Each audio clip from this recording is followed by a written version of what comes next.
you can see the subject I'm talking about up on the screen. It's basically the new RCD. That's the Recreational Craft Directive, for those who don't know. Basically, we have 2 months until the new Recreational Craft Directive is applicable. So a lot of what I have to say is quite urgent. There is, you'll see from the presentation, there is a 1-year transitional period. So there is some time for people who haven't gotten up to speed. Just a quick word about myself. I'm the technical consultant to ICOMIA. We're an international NGO that works with marine industry associations all over the world. We are based in Europe, so we are very familiar with this directive and have been for a while. A bit of my background, I don't come from a regulatory background. I was introduced to sailing by my father, who built his own boat as an engineer, as a structural engineer working with cement. There were no guidelines, no calculations, no standards, and then set off to sea without anything but a compass, really. Even the VHS radio didn't work at the time. So I come from that kind of background, but I do see, obviously, the value today of global regulations, really, not just in Europe, but all over the world. And I think ICOMIA can agree that the harmonization of all these will be a good thing. So at the moment, the focus is on Europe and the new craft directive. A bit of background. Basically, there was a need to add value. What I'm going to start with now is really just the PowerPoint, a couple of new pointers, etc., and then move on to my app that's shut itself down. Clearly timed out, I think. Let me just get this going. So there's 2 parts to this talk. Just one is a few PowerPoints on what's coming up, a bit of background, what are the new sort of changes, and the other really is just to introduce an app that we've done in collaboration with EBI. So basically, those familiar with the industry in Europe and importing boats into Europe and manufacturing boats within Europe, you'll be familiar with the previous directive. There was an amendment in 2003. Discussions have started way back in 2008.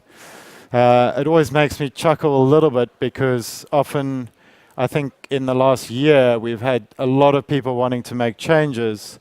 And in a way, it's a little bit too late. When the discussions started in 2008, it would have been good to do it then. But hindsight's always difficult. There were a lot of fragmentation issues, and especially with individual markets, import, export out of them. And obviously, environmental and safety issues. So that's, exhaust and noise emissions. This is a new directive, not an amendment. It's brand new. There are a lot of changes, which we'll go into now. Just a couple of future dates for everybody. The one to remember is the 1-year transitional period. So 2 months' time, we have a new directive. There is a 1-year transitional period. So up until 18th of January 2017, products to both directives will be, you'll be able to certify products to both directives, and they'll be available on the European market. There is a caveat to this. Those producing less than 15 kilowatt outboard engines have a 6-year period. And then it says there 8-year period, but I think we're already starting the review process for a new directive or a possible new regulation. Who knows? Just a couple of new definitions. We're struggling a little bit with this because everyone's so familiar with the word craft. It's now become watercraft. So we've had to make a lot of changes throughout standards, throughout references. Personal watercraft, PWC. Sorry, with recreational craft, there's no scope change in it. It's 2.5 meters to 24 meters. Personal watercraft are also included in on this, hull length less than 4 meter. I know this is not that exciting, but this is quite important to realize. There are a lot of changes to the obligations. Not so much at manufacturer level, but once you start becoming an importer or becoming a distributor, there are a lot of new things that you have to address and the new responsibilities that you have to take care of. And we'll go into some of those details. That's really where the guide and the app that we've generated helps.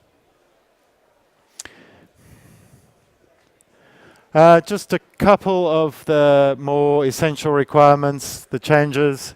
One of the major ones that I think most people are familiar with are the watercraft design categories.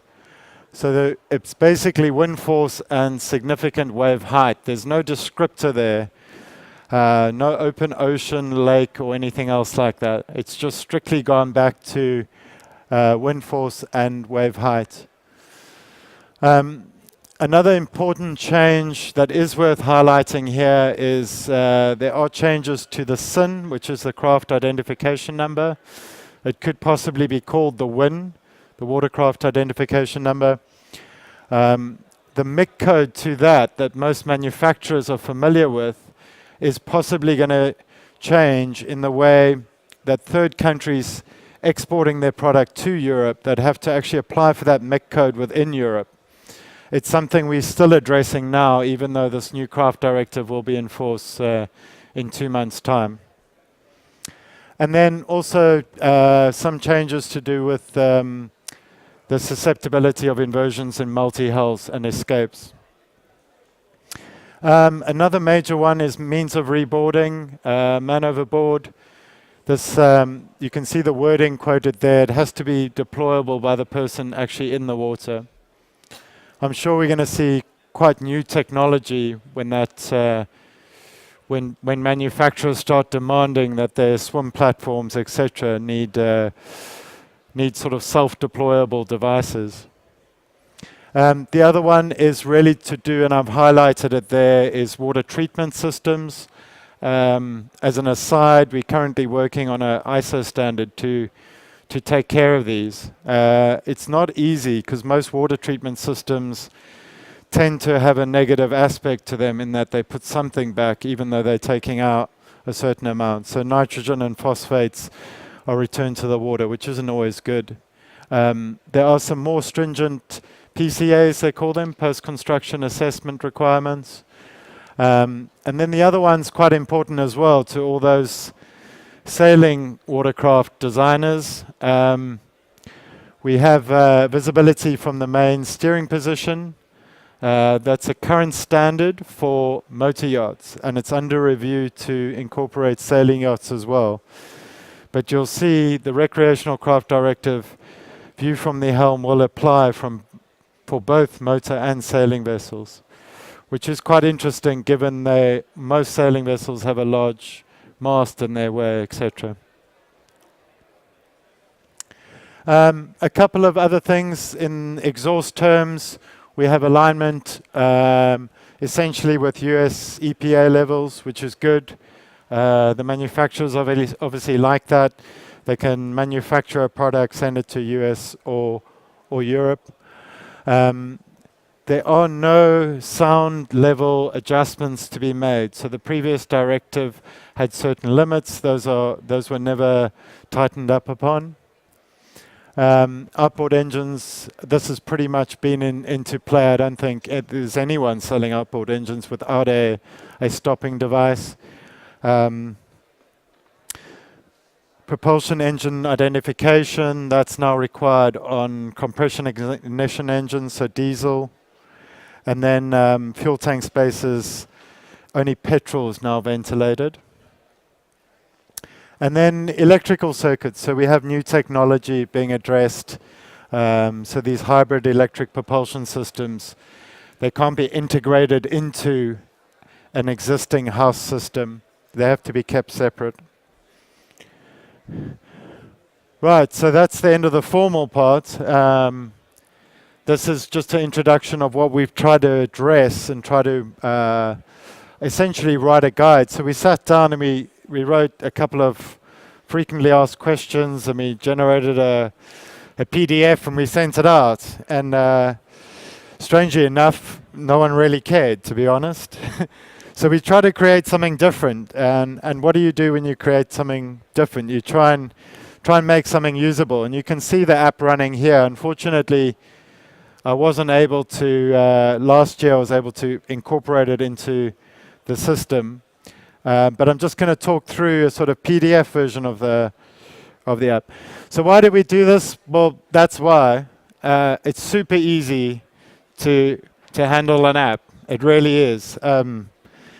And I know some people are sort of, they want hard copies of things and everything else, but those are my two. Okay, that's not the RCD app, that is a Lego game, but it's so easy to use. It really is. And I'll keep this iPad around if anyone wants to play with it.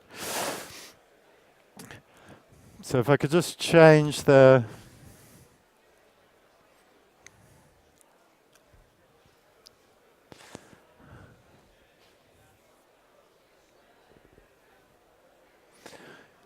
So this is really as I said, the PDF version going blank. It's obviously more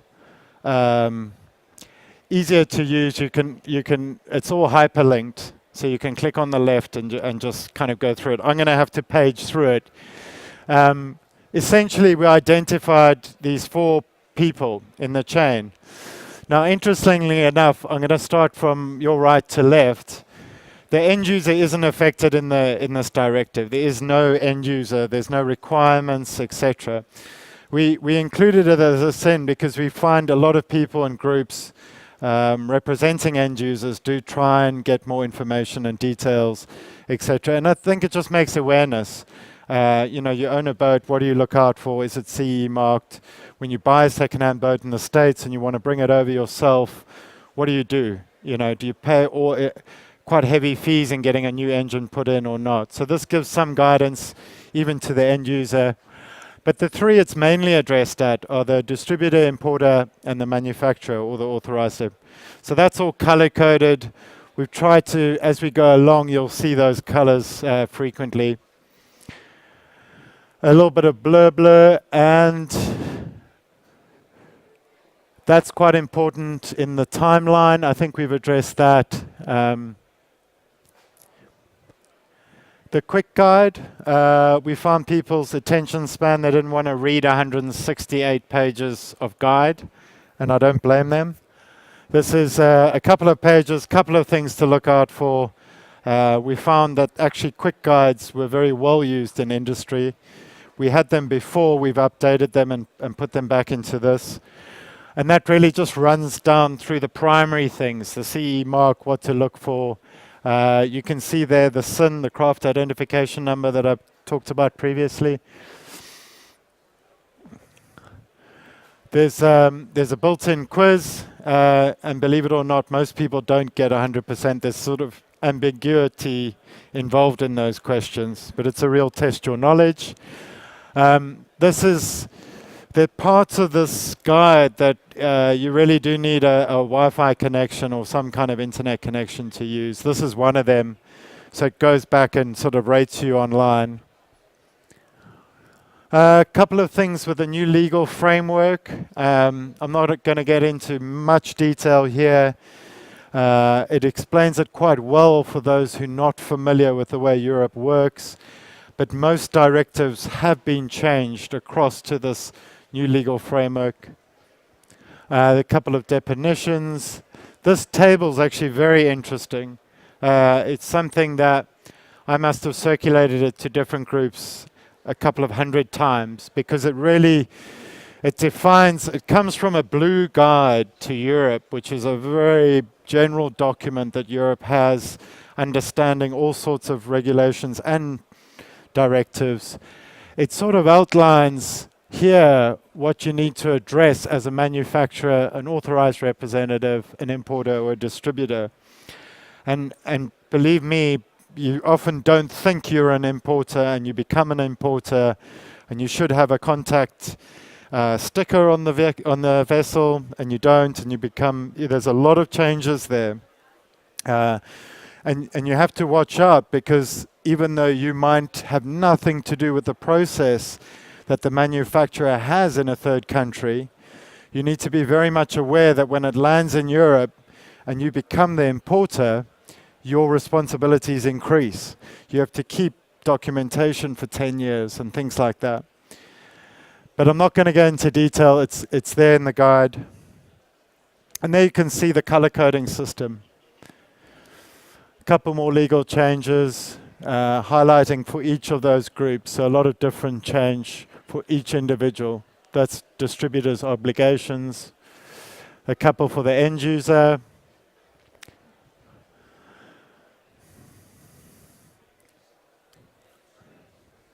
And then the real sort of, shall we say, the meat of the directive is what's termed the essential requirements. It's broken down into sort of an annex with an A, B, and a C. A is really the essential requirements. A lot of people term those essential safety requirements, but they address other issues. And that's primarily what we focused on. There are many ways to meet those essential requirements. And for those of you in the audience that are designers, you don't have to design to the essential requirements. They're just minimum targets. They're not, I think, as a sailor and as a designer, I believe you have to address a lot of things other than just essential requirements. So if you build a vessel and you just went through this document or through the directive and you just address those issues, it would be okay. But I think in terms of seamanship, particularly in sailing vessels, you have to be a lot more cautious. The directive doesn't spell out everything. It just points you in the right direction. To add, one way of meeting the essential requirements is to use ISO harmonized standards. So those standards from ISO, they're TC 188 small craft standards. There's a lot of information available online. They're what most manufacturers use to meet the essential requirements. By using those standards, you get a presumption of conformity. But you don't have to use them to meet the essential requirements. You can use alternative methods. You can document those alternative methods, but they have to go back into a technical file and be recorded very carefully how you met those requirements.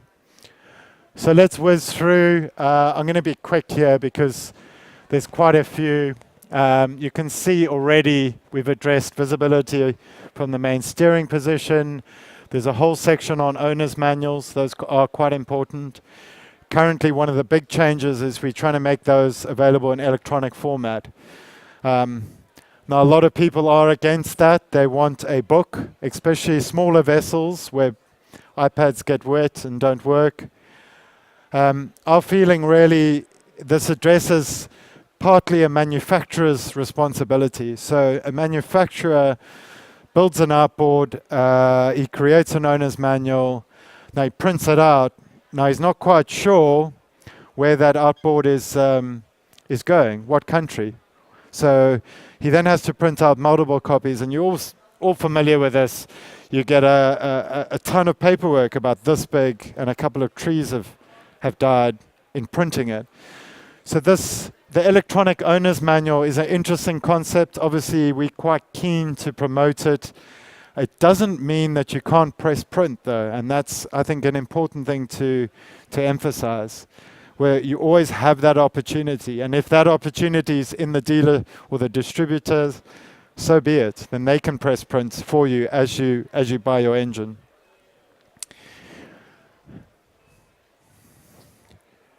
I think we've gone through most of these, so I'm going to whiz through.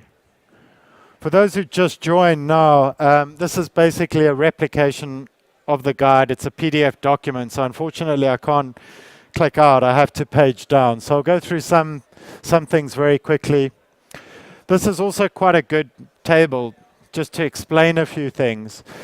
So on the left we have sort of the essential requirements. They're legally binding. Those in the directive have to be followed. It's legal text. A lot of things refer back to them.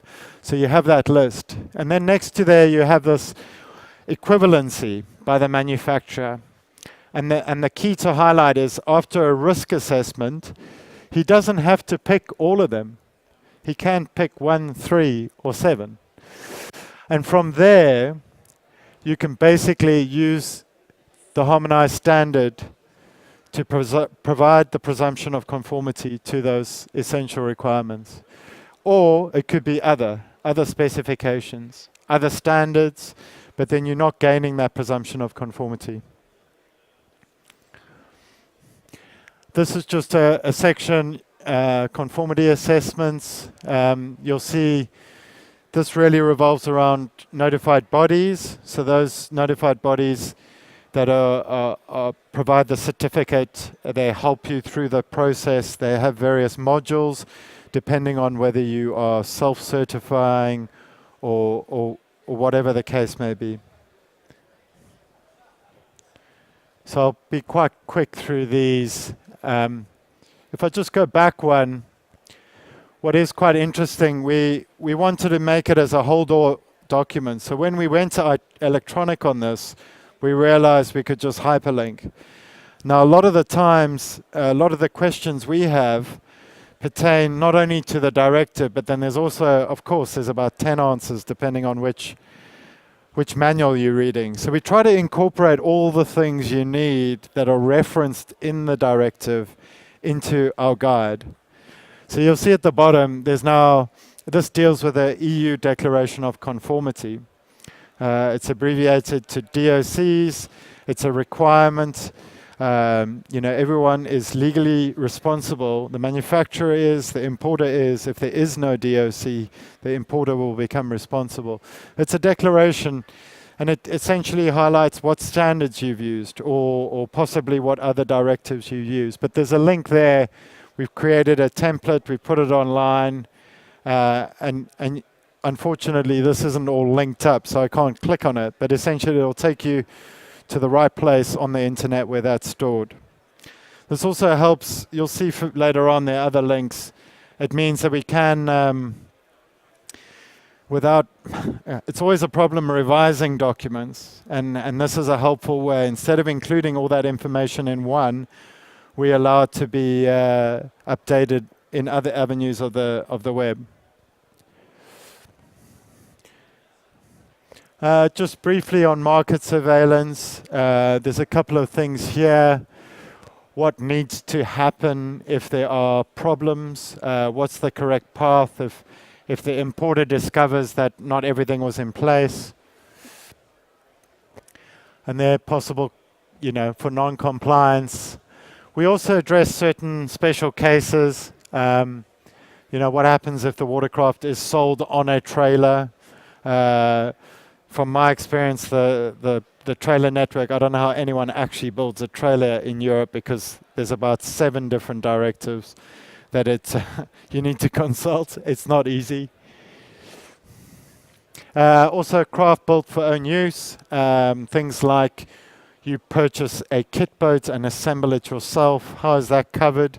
How are you treated? Do you have to look at the new directive as well? And then towards the end, we get onto more hyperlinks. You'll see there more EU languages. We've translated this guide. I think we're up to about 8 different languages. We chose the primary European ones first, German, French, but it's also available in Estonian and others. I'm not quite sure how many people will actually read the Estonian one, but that's good.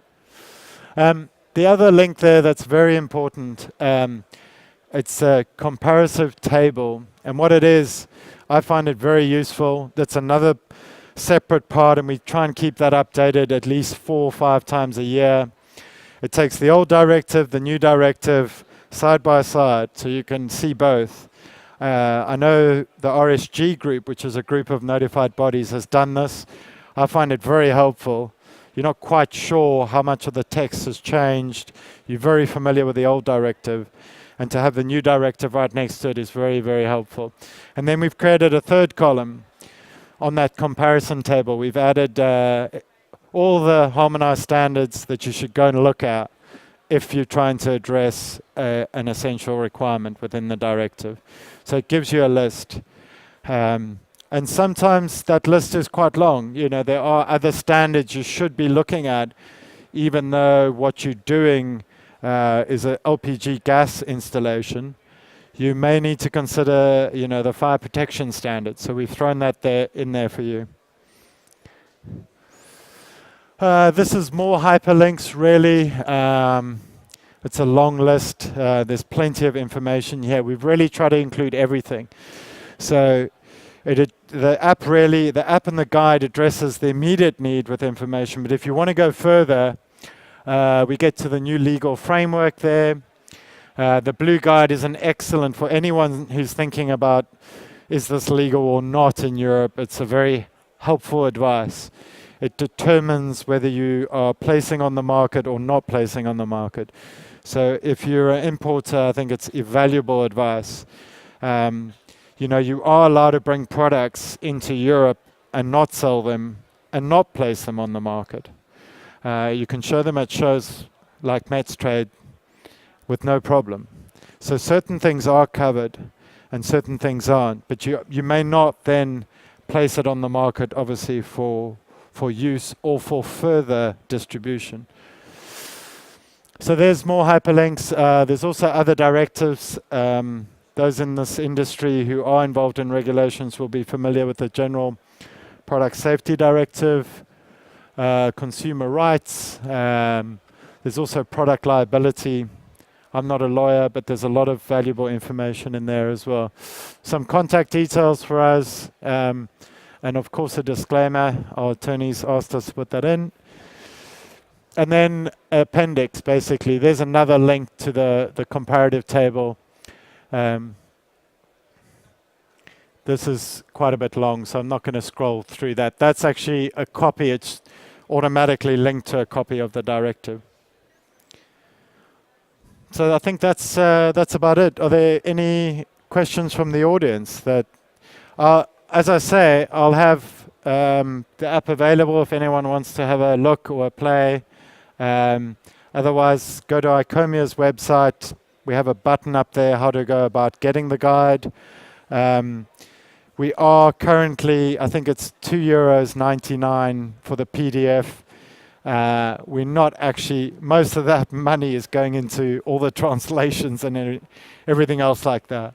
And it pays for the updates, really. It certainly doesn't cover anything else. And those with tablets, it's fully compatible with Apple and with Android. We do encourage people to go the tablet route because we have control on the revision. So we call Apple up and say, cancel that, there's a mistake in it or something, or somebody's made a legal challenge to one of the parts of the directive or something. We can update the app directly without informing you. So you're working on the newest information available. And yeah, by all means, go to our website. My contact details are up there in our contact form if you've got any suggestions or questions or anything like that with the directive. I'm happy to help out.